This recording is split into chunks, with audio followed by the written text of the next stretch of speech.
গত রাতে অত্যন্ত গোপনে দেশে প্রবেশ করেন প্রধানমন্ত্রী শেখ হাসিনা।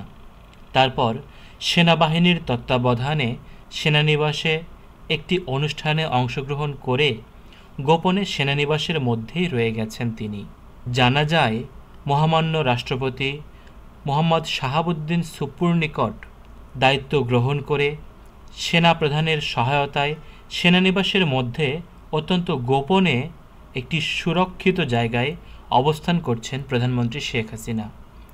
সারা বাংলাদেশে ছাত্রলীগ, যুবলীগ, আওয়ামী লীগ শক্তি সঞ্চয় করার পরই সর্বশক্তি নিয়ে প্রকাশ্যে রাজপথে আসবেন মাননীয় প্রধানমন্ত্রী শেখ হাসিনা, এমনটি জানা গেছে গোয়েন্দা তথ্যের ভিত্তিতে।